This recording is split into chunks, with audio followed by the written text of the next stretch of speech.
दोस्तों, सपने टूट जाना और सपने टूटने के बाद जो दर्द होता है, जो पीड़ा महसूस होती है, उससे आप लोग बिल्कुल अवगत होंगे। आप जानते होंगे, दुनिया के कितने भी बड़े महान खिलाड़ी क्यों ना हो, लेकिन अगर उनके सपने जो कि सच होने ही जा रहे हों, एकाएक उन पर पानी फिर जाए तो दुख की कोई सीमा रहती नहीं है। पूरा भारत इस दुख में विनेश फोगाट के साथ है। विनेश फोगाट, जो कि एक दिन में उन्होंने दुनिया के 3 बड़े पहलवानों को हराया था और पूरी दुनिया में अपनी योग्यता का झंडा गाड़ा था, लेकिन इसी बीच खबर ये निकल के आ रही है कि उन्होंने अब संन्यास की घोषणा कर दी है। यानी कि विनेश फोगाट ने अभी 1 घंटे पहले ट्वीट किया है, आप यहाँ देख सकते हैं कि अब वो रेसलिंग से, कुश्ती से संन्यास ले रही हैं। विनेश फोगाट का ये ऑफिशियल एक्स हैंडल है, जिसे पहले ट्विटर कहते थे। उन्होंने पोस्ट किया है कि माँ, कुश्ती मेरे से जीत गई, मैं हार गई, माफ़ करना। आपका सपना, मेरी हिम्मत सब टूटे, इससे ज़्यादा ताकत नहीं रही अब। अलविदा कुश्ती 2001 से 2024, आप सबकी हमेशा ऋणी रहूँगी, माफ़ी। निश्चित रूप से ये जो पूरी की पूरी घटना हो रही है, ये बहुत ही दुखदाई है, हृदय विदारक है। और विनेश फोगाट, जिनकी योग्यता निसंदेह, इसमें कोई संदेह नहीं है कि वो एक बहुत ही योग्य रेसलर हैं और वो ओलंपिक में स्वर्ण पदक की प्रबल दावेदार थी। स्वर्ण पदक निश्चित था, अगर स्वर्ण नहीं आता तो निश्चित रूप से सिल्वर तो लेकर ही आती वो। लेकिन फ़िलहाल यहाँ पर जो कुछ हो रहा है वो बहुत ही दुखदाई है। अब क्या कर सकते हैं, विनेश जी ने फ़िलहाल संन्यास की घोषणा कर दी है और ये एक बड़ी खबर है हम सभी भारतवासियों के लिए, और निश्चित रूप से यह एक दिल तोड़ने वाली खबर भी है।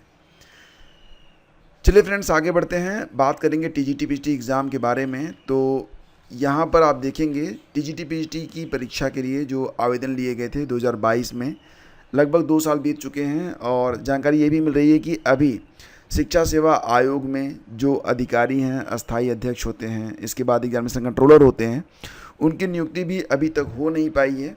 यहाँ पर आप देख सकते हैं।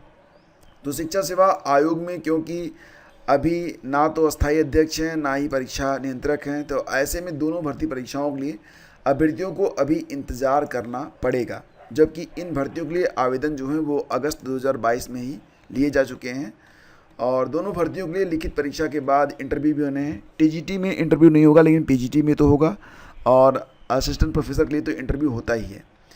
अभ्यर्थियों का कहना है कि अगर भर्ती प्रक्रिया में तेज़ी आती भी है तो अगले साल अगस्त तक चयन प्रक्रिया पूरी हो सकेगी। मतलब अभ्यर्थी ये गेस कर रहे हैं कि अगर सारी चीज़ें एक गतिमान हो जाएं, मतलब निश्चित तरीके से आगे बढ़नी शुरू हो जाएं, उसके बाद भी टीजीटी पीजीटी 2022 की भर्ती जो होगी वो 2025 के अगस्त तक पूरी हो पाएगी। ऐसे में आवेदन से लेकर चयन प्रक्रिया पूरी होने तक 3 साल का वक्त तो लग ही जाएगा। अगर दोनों भर्तियों में पदों की संख्या नहीं बढ़ती है तो पिछले 2 साल से भर्ती परीक्षा का इंतजार कर रहे 14,28,000 अभ्यर्थी चयन प्रक्रिया से बाहर हो जाएंगे। निश्चित रूप से अब वैकेंसी तो 14,28,000 आएगी नहीं और ना ही इतनी हो सकती है, लेकिन फिर भी बहुत बड़ी संख्या में अभ्यर्थी यहाँ पर जो शामिल हो रहे हैं, उनका ये कहना है कि क्योंकि वो 2 साल से इंतज़ार कर रहे हैं तो कुछ सीटें तो बढ़ा दी जानी चाहिए। जो सीटें रिक्त हो रही हैं उनको ऐड करना चाहिए और इन 2 सालों में जो नए अभ्यर्थी अपनी जो है योग्यता लेकर आए हैं, मतलब नए योग्यताधारी हैं, उनके लिए भी जो वेबसाइट है खोल के नए आवेदन लेने चाहिए। ये मांग अभ्यर्थी कर रहे हैं। फ़िलहाल तो आयोग परीक्षा करवा ले, वही बड़ी बात मुझे लगती है, क्योंकि अभी परीक्षा में भी मुझे लग रहा है कि 3-4 महीने से कम का समय नहीं लगने वाला है और प्रक्रिया पूरी करते करते और भी समय लग सकता है। तो यहाँ पर जो अभ्यर्थी गेस कर रहे हैं अगस्त तक, अगस्त नहीं तो 2025 तक तो ये मामला जाएगा। ठीक है, आप लोगों को पता ही है कि अगर जो टीजीटी पीजीटी और असिस्टेंट प्रोफेसर के लिए आवेदकों की संख्या जोड़ी जाए तो ये 14,33,000 के आसपास बैठ रही है। इसमें लगभग 1,017 पद जो हैं वो असिस्टेंट प्रोफेसर के हैं, जिसके लिए 1,14,000 अभ्यर्थियों ने आवेदन किए हैं और टीजीटी पीजीटी के जो 4,163 पद हैं उसके लिए 13,19,000 अभ्यर्थियों ने आवेदन किए हुए हैं। तो फ्रेंड्स, ये पूरी जानकारी है टीजीटी पीजीटी के बारे में और इसी बीच एक खबर और भी निकल के आ रही है जो कि इस बात के लिए बिल्कुल पुख्ता प्रमाण है कि परीक्षा बहुत निकट तो नहीं हो पाएगी, क्योंकि प्रतियोगी परीक्षा के लिए तैयार होंगे 4 अलग अलग प्रश्न पत्र। फुल प्रूफ सिस्टम के लिए राजकीय प्रिंटिंग प्रेस में ही छपेगा पेपर। तो खबर ये मिल रही है कि प्रदेश में जो सरकारी नौकरियों के लिए होने वाली प्रतियोगी परीक्षाएं हैं उसके लिए 4-4 अलग अलग पेपर तैयार किए जाएंगे। फुल प्रूफ सिस्टम विकसित करने के लिए इस बार उच्च स्तर पर सहमति बन चुकी है। इतना ही नहीं, प्रश्न पत्र निजी प्रिंटिंग प्रेस के बजाय राजकीय प्रिंटिंग प्रेस में ही छपवाने पर भी विचार किया जा रहा है। तो प्रदेश सरकार ने भर्ती बोर्ड और चयन आयोगों की प्रतियोगी परीक्षाओं में होने वाली गड़बड़ियों को खत्म करने के लिए जून में ही विस्तृत दिशा निर्देश जारी किए थे। इसमें सरकारी या वित्त पोषित शिक्षण संस्थान को ही परीक्षा केंद्र बनाने और 5 लाख से ज़्यादा परीक्षार्थी होने पर 2 चरणों में, ये जो नई गाइडलाइन आई थी उसके मुताबिक बात की जा रही है। तो निश्चित रूप से यहाँ पर कहाँ और कौन सा पेपर उपयोग में आएगा उसको परीक्षा शुरू होने के अधिकतम 5 घंटे पहले ही तय किया जाएगा। तो 4 सेट पेपर जो हैं अलग अलग तैयार होंगे। इस सिस्टम को और भी बेहतर बनाने के लिए उच्च स्तर पर लगातार मंथन चल रहा है। शासन के सूत्रों के मुताबिक उत्तर प्रदेश लोक सेवा आयोग, अधीनस्थ सेवा चयन आयोग, शिक्षा सेवा चयन आयोग और उत्तर प्रदेश पुलिस भर्ती और प्रोन्नति बोर्ड के माध्यम से होने वाली प्रत्येक प्रतियोगी परीक्षा के लिए अब 4 अलग अलग प्रश्न पत्र छपवाने पर सहमति बन चुकी है। इसके पीछे मंशा ये है कि पारदर्शिता के तमाम प्रयासों के बावजूद अगर किसी जगह पेपर लीक होने की कोई घटना होती है तो बाकी जगह के परीक्षार्थी उससे प्रभावित ना हो। और ये भी कहा जा रहा है कि राजकीय प्रिंटिंग प्रेस की भी सुधर जाएगी सेहत। तो उच्च स्तर पर मंथन से ये भी निष्कर्ष निकला है कि राजकीय प्रिंटिंग प्रेस में ही पेपर छपवाए जाएँ तो गड़बड़ियों की आशंका काफ़ी कम हो जाएगी। शासन सूत्रों का कहना है कि निजी एजेंसियों से पेपर छपवाने पर जितना खर्च आता है उससे कम राशि में राजकीय प्रिंटिंग प्रेसों को मजबूत किया जा सकता है और इसके परिणाम भी अच्छे ही आएंगे। तो ये सारी चीज़ें जो कि आप देख रहे हैं, इन सारी चीज़ों से निष्कर्ष यही निकलता है कि अभी आपकी जो परीक्षा है उसमें काफ़ी समय है, क्योंकि ये सब चीज़ें लागू होने में काफ़ी वक्त लगेगा। इतनी जल्दी ना तो राजकीय प्रिंटिंग प्रेस जो है इस योग्य हो जाएगा कि वो पेपर छाप ले, क्योंकि इसके लिए भी तैयारी करनी पड़ेगी। और अभी फ़िलहाल तो जो शिक्षा सेवा आयोग है वही पूरी तरीके से तैयार नहीं है। तो आपके पास पर्याप्त समय है, 3 से 4 महीने का समय है। अगर आप रगड़ के पढ़ लेते हैं तो निश्चित रूप से आप इस परीक्षा में, जो कि कट ऑफ तो इस बार ज़्यादा जानी ही है, 2021 की तुलना में 2022 की कट ऑफ ज़्यादा जानी ही है।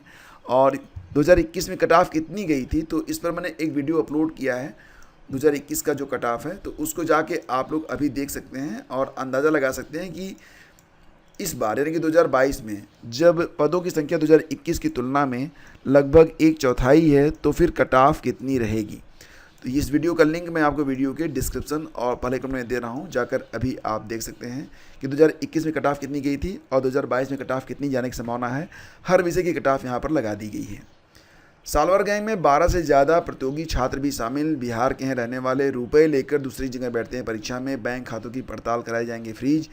अब तक ये हुआ। तो स्टाफ सिलेक्शन कमीशन एसएससी समेत कई परीक्षाओं में सालवर बैठाने वाले गैंग में 1 दर्जन प्रतियोगी छात्र भी शामिल हैं।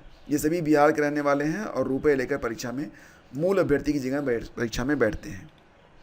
जेल भेजे जाने से पूर्व गिरोह के सरगना रेलवे प्रयागराज में कार्यरत टेक्नीशियन धनिक लाल मंडल ने यह खुलासा पूछताछ में किया है। प्रयागराज में ही सिग्नल एंड टेलीकॉम विभाग में तैनात धनिक 1 दिन पहले जेल भेजा गया था। पुलिस सूत्रों के मुताबिक उसने पूछताछ में उन सवालों के बारे में भी बताया जिन्हें वह व उसके साथी मूल अभ्यर्थियों की जगह परीक्षा में बैठाते थे। बताया है कि इस गैंग में कई ऐसे युवक शामिल हैं जो बिहार में रहकर प्रतियोगी परीक्षाओं की तैयारी करते हैं।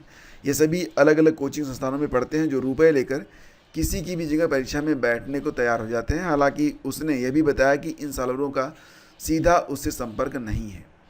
मतलब इस प्रकार की भी व्यवस्था यहाँ पर इन लोगों ने कर रखी थी कि दूसरे को बैठा के परीक्षा करवा देते थे। लेकिन फ़िलहाल गलत काम करने पर आप कितने भी पाक साफ क्यों न बने, आपके ऊपर गाज जरूर गिरती है। अब ये लोग भी यहाँ पर धरे जाएंगे और इनका करियर तो बर्बाद हुआ मान के चलो। और इसी के साथ खबर है कि मास्टरमाइंड राजू नयन ने 3 साल में खोली हैं 7 कंपनियाँ, 6 ग्रेटर नोएडा और 1 का प्रयागराज में बनाया गया कार्यालय। लाखों का किया वारा न्यारा। तो पैसे छाप रहा था ये आदमी और उसका उपयोग भी कर रहा था, कंपनियां खोल रहा था, तमाम चीज़ें थी। लेकिन कहते हैं ना कि ये पाप की कमाई थी तो पाप नहीं जाएगी। और पूरी खबर आपको आज के अखबारों में पढ़ने को मिल जाएगी। देखो खबर है कि 35 कोचिंग और लाइब्रेरी सील, 150 व्यावसायिक प्रतिष्ठानों को नोटिस। तो दिल्ली की घटना के बाद सख्त हुआ पीडीए। तो खबर यहाँ से प्रयागराज से है। बेसमेंट में धड़ल्ले से चल रही 35 कोचिंग और लाइब्रेरी को प्रयागराज विकास प्राधिकरण की टीम ने सील करके प्रशासन को रिपोर्ट भेज दी है। इसके अलावा बेसमेंट में चल रहे 150 अस्पताल, medical store, pathology, restaurant, hotel, मतलब जितने भी बेसमेंट में चल रहे हैं संस्थाएं, उनको सील करने की बात कही गई है। नोटिस का जवाब आने के बाद आगे की कार्रवाई की जाएगी और सभी को नोटिस भेज दिया गया है। दिल्ली की घटना के बाद ये सारी जो चीज़ें हैं वो संज्ञान में लाई गई हैं और अब इन पर बड़ी कार्रवाई हो रही है। जैसा कि आप देख रहे हैं, पत्रिका चौराहे के पास कोचिंग संस्थान, ताशकंद मार्ग स्थित कोचिंग संस्थान, ताशकंद मार्ग स्थित, तो इन सब पर जो है जो भी कोचिंग संस्थान और लाइब्रेरी चल रहे हैं इस प्रकार से कि वो बेसमेंट में हो, तो उस पर कार्रवाई की जा रही है, नोटिस भेजी गई है और उनको सील भी किया जा रहा है। तो दोस्तों ये थी आज की news update. Thank you so much for watching the video और हमसे जुड़ने के लिए आप सभी का बहुत बहुत धन्यवाद। वीडियो को लाइक और शेयर जरूर कर दीजिएगा।